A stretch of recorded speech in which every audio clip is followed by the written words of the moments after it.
Welcome viewers, আমি রিয়াজ। আপনারা দেখছেন আপনাদের YouTube channel Mallick education hub. আজকের ভিডিওটি খুবই গুরুত্বপূর্ণ হতে চলেছে। যারা 2022 শিক্ষক নিয়োগে ইন্টারভিউ দিয়ে দিয়েছেন, প্যানেল লিস্টে নাম রয়েছে কিন্তু এখনও পর্যন্ত চাকরি হয়নি, অথবা যাদের এখনও পর্যন্ত ইন্টারভিউ হয়নি, বিশেষত 2022 ডিএলএড ব্যাচদের।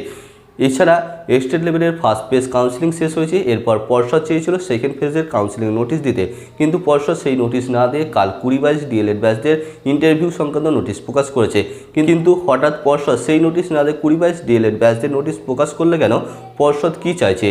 5% ভ্যাকেন্সিদের কী হবে এবং আনঅবজার্ভ প্রার্থীদের কী হতে চলেছে, সম্পূর্ণ বিস্তারিত তথ্য আমি আজকের ভিডিওয় তুলে ধরবো। তাই ভিডিওটি খুবই গুরুত্বপূর্ণ হতে চলেছে এবং খুবই ইনফরমেটিভ হতে চলেছে। ভিডিওটি আপনার এক মুহূর্তে স্কিপ না করে শেষ পর্যন্ত দেখুন। এবং যারা আমার চ্যানেলে নতুন এসেছেন তাদের বলবো অবশ্যই সাবস্ক্রাইব বাটনে ক্লিক করে চ্যানেলটি সাবস্ক্রাইব করে নেবেন এবং পাশে থাকা বেল আইকনে ক্লিক করে অল অপশনে ক্লিক করে নেবেন এই ধরনের নতুন নতুন আপডেট সবার আগে পাওয়ার জন্য। এর আগে পর্ষদ স্টেট কাউন্সিলিংয়ের ফার্স্ট পেজ শেষ করেছে 24 তারিখে, অর্থাৎ গতকাল। এবং স্টেট কাউন্সিলিং ফার্স্ট পেজের নোটিশে বলা হয়েছিল এই লিস্টে যাদের নাম নেই তাদেরকে সেকেন্ড ফেজে স্টেট কাউন্সিলিংয়ে ডাকা হবে। এবং সেকেন্ড ফেজের ভ্যাকেন্সিটা রয়েছে প্রায় 700 থেকে 800-র মতো। কিন্তু সেই নোটিশ না দিয়ে গতকাল হঠাৎ পর্ষদ 2022 ডিএলএড ব্যাচদের ইন্টারভিউ সংক্রান্ত নোটিশ দিয়েছে। এবং সেই 2022 ডিএলএড ব্যাচদের প্রায় 3000 মতো ক্যান্ডিডেট রয়েছে। এবং তার মধ্যে কতজনকে ডাকা হয়েছে তার বিস্তারিত তথ্য আমি পরবর্তী ভিডিও আনবো। আজকে আমরা আলোচনা করব যে 2022 ডিএলএড ব্যাচদের হঠাৎ এই ইন্টারভিউ নোটিশ দিল কেন, যেখানে স্টেট লেভেলের সেকেন্ড ফেজ নোটিশ আসার কথা ছিল।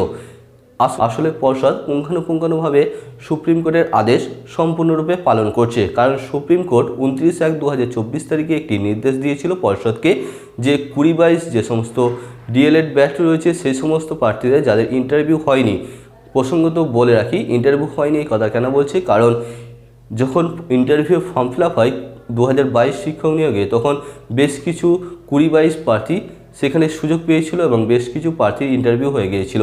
এবং বেশ কিছু তখন ডিস্ট্রিক্ট ওয়াইজ ইন্টারভিউ হয়েছিল এবং বেশ কিছু ডিস্ট্রিক্টের এখনও ইন্টারভিউ বাকি আছে 2022 ডিএলএড ব্যাচদের। তাই সেই সমস্ত 2022 ডিএলএডদের ইন্টারভিউ নিতে বলেছে 6 সপ্তাহ বা 42 দিনের মধ্যে। এবং 42 দিনের মধ্যে কোর্টে একটি রিপোর্ট সাবমিট করতে বলা হয়েছে তাদের ইন্টারভিউ নিয়ে। তাই 29/1/2024 তারিখে এই নির্দেশ দিয়েছিল। তাহলে জানুয়ারি মাসের 2 দিন এবং ফেব্রুয়ারি মাসের 29 দিন, অর্থাৎ টোটাল হয়ে গেল 31 দিন। এরপর 1 থেকে 7 তারিখ পর্যন্ত এই ইন্টারভিউ চলবে, সেখানে হয়ে গেল 7 দিন। 31 আর 7 হচ্ছে 38 দিন।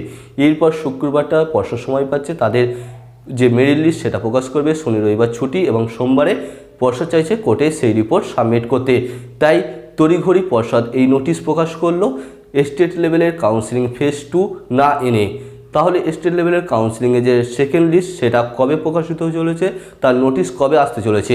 তবে আমি বলে রাখি যে 1 তারিখ থেকে 7ই মার্চ এই যে 2022 ডিএলএড ব্যাচদের ইন্টারভিউ প্রক্রিয়া শুরু হবে, তার আগে পর্ষদ অনেকটা টাইম পেয়ে যাচ্ছে। আজ হচ্ছে 25 তারিখ, 26, 27, 28, 29, এখনও পর্ষদের হাতে 4 দিন সময় আছে। পর্ষদ যদি চায় তাহলে আজ বা কালকের মধ্যে নোটিশ এনে সেকেন্ড ফেজের স্টেট লেভেল কাউন্সিলিংটা এই কদিনের মধ্যে শেষ করতে পারে। কিন্তু পর্ষদ কী করে সেটাই হচ্ছে আমাদের দেখার।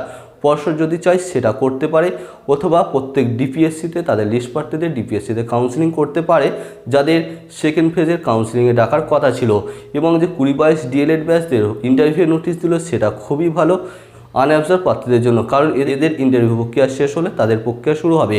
এবং পর্ষদ যদি চাই যেই প্রক্রিয়াটাকে লেট করতে পারতো, যেটা সুপ্রিম কোর্টের আদেশ ছিল যে 42 দিনের মধ্যে শেষ করতে হবে, পর্ষদ চাইলে একটা বলতে পারতো যে আমরা 42 দিনের মধ্যে এটা শেষ করতে পারিনি, 42 দিনের মধ্যে আমরা এটা প্রসেস করতে পারিনি, আমরা পরবর্তী সময় এটাকে খুবই গুরুত্ব সহকারে দেখব এবং পরবর্তী সময় এদের ইন্টারভিউ খুবই তাড়াতাড়ি আমরা শেষ করব।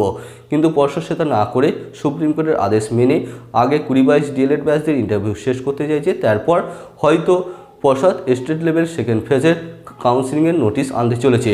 সেটা তাহলে হতে পারে 7ই মার্চের পর, বা ইন্টারভিউ চলাকালীন এদের নোটিশটা এসে যেতে পারে যে সেকেন্ড ফেজের কাউন্সিলিং। এবার আসছি 5% যে রয়েছে প্রার্থী তাদের কি হবে। তাদের যদি ফার্স্ট পেজের যে স্টেট কাউন্সিলিং রয়েছে সেখানে যদি ভ্যাকেন্সি এখনও পড়ে থাকে, তাহলে সেকেন্ড ফেজে যে কাউন্সিলিং শুরু হবে সেখানে 5%দের অ্যাড করে দিতে পারে এবং তাদের সাথেই স্টেট লেভেল কাউন্সিলিং শেষ হতে পারে। এই ছিল আজকের ভিডিওর মূল আপডেট। ভিডিওটি ভালো লাগলে অবশ্যই লাইক করবেন এবং বন্ধুদের সাথে শেয়ার করে দেবেন। এর পরবর্তী ভিডিওতে আমরা আরও গুরুত্বপূর্ণ তথ্য আনতে চলেছি, তাই অবশ্যই আপনারা চ্যানেলটি সাবস্ক্রাইব করে পাশে থাকবেন এবং বন্ধুদের সাথে ভিডিওটি শেয়ার করে তাদেরকেও জানার সুযোগ করে দেবেন। আর কিছু জানার হলে আপনারা কমেন্ট বক্সে কমেন্ট করুন।